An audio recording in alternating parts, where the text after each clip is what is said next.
Right, guys, how's it going? I hope you're all doing well today. Obviously, massive game today for Liverpool. But before I start talking about that, I just need to say a massive thank you to Martin for dropping me a super thanks yesterday. Didn't expect it. I don't really, put that thing out here on this channel. I don't really talk about it. But yeah, I was sat there in the cinema and it popped up that you'd done it, mate. So yeah, appreciate it so much. You are a channel member as well, so you're going above and beyond with stuff like that. So yeah, I just can't thank you enough, mate, honestly. Yeah, thank you, pal. So yeah, for this game today, guys, I think this is one of Liverpool's most important games for the past few months now. Even more than the Carabao Cup final, because Liverpool need to react. They have to have some sort of reaction to what happened on Thursday today. We could see changes to the team. Is Trent going to start? Does Alisson come back into the team? Do you take Darwin Núñez out of the team? I know that Klopp said you can't start Jota, but do you put it's a choice then, isn't it, between Gakpo and Núñez through the middle? Do you stick with Núñez? Do you take him out? I don't know. I think in this game last year, Núñez got sent off. Am I right? The Anfield game against Crystal Palace, he headbutted someone. Yeah, I'm sure about that.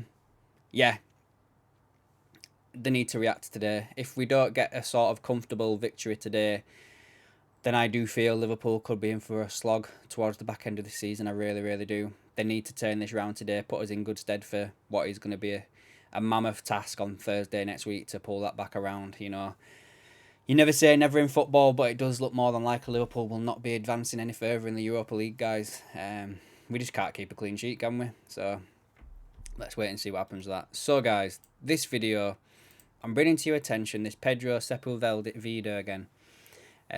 Obviously, put out a tweet yesterday regarding Hugo Viana. We covered that. And then, last night, it put this one out in regards to the Sporting president is considering failing to the verbal agreement for Ruben Amorim to leave for a fee below the release clause just for not being criticised by the fans. This could trigger a discomfort inside Sporting. Liverpool want to close the deal. Now that's bad English there to start with, so he's probably written that in Portuguese and then just Google translated it or something like that. Face value, take that. It's not good news, guys. It really isn't. But the one thing I just wanted to bring to your attention was if you go onto the tweet and then you start translating some of these Portuguese ones, like this one here, this person said, "I swear I saw the post and thought that the president was also going to join Liverpool." They've started calling this guy out, guys, the Portuguese people. Like this one here is a Sporting fan channel. I can't translate that one. Hold on a minute, guys. Here we go. There's another one here. So this one's quite a long one. It says, "Oh, Pedro, yes, sir, your rivals are paying you well. What matters is that you have already fallen into disgrace with these falsehoods and attempts to disable you. Get some sleep and relax." I think some of these people are actually trying to put across that they think he's trying to destabilise the Sporting run for the title here, guys. What's this one here? There's another one here. "Oh man, whoever orders you to write these things gives you no rest. Today is Saturday. Back to work on Monday, okay? You are working well."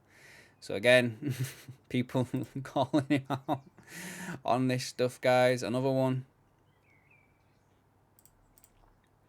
"Friend, ask someone to write shit for you in English. Translating things literally is stupid just for not being criticised or failing to verbal agreement." Like in quotations, is Portuguese English. So, there's another one as well. I saw that they find this one now for you, like this, where they were like saying that, telling Liverpool fans not to listen to him. Let me see if I can find it. There's so many people on here now. I should have probably said this at the time. "Yeah, mate, you are a liar. Just guessing at this point. You've had no info all along. Now you're trying to make an excuse."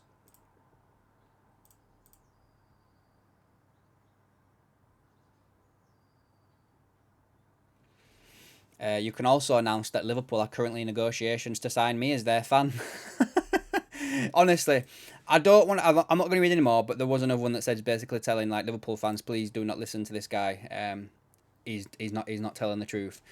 So yeah, it does tie into a fair few things as well, guys, that we've been talking about in the past few videos on this. That basically, Liverpool and are trying not to ruin the relationship they've got with Sporting, which does make sense because I have a funny feeling Liverpool might go and get one or two players from Sporting if we were to get Amorim.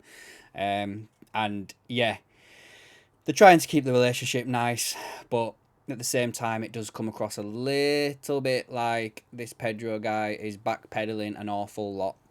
So there you go, guys. That is the video. I know it's a bit of a shit video, but the point of it was basically just to say that Pedro's tweeted again. Portuguese people are turning against him in regards to all of this that he's talking about. They're warning Liverpool fans not to listen to him.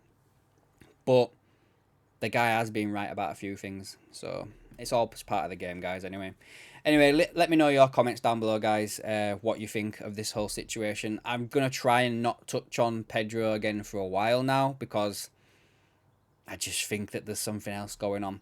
One thing to keep in mind, though, guys, in the whole Amorim to Liverpool thing, they are currently, if I'm not mistaken, 7 points ahead of Benfica. Let me just have a look at this right now. I didn't even think I was going to do this, but, you know.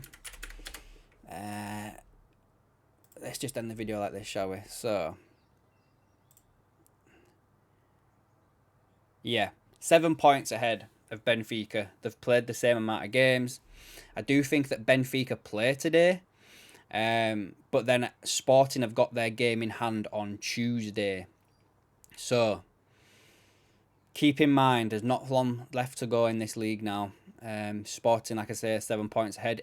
If Benfica were to lose today and then Sporting were to win on Tuesday, that's 10 points they would be ahead. So they're coming to the point now where it's becoming pretty more and more likely that Sporting are going to wrap this thing up.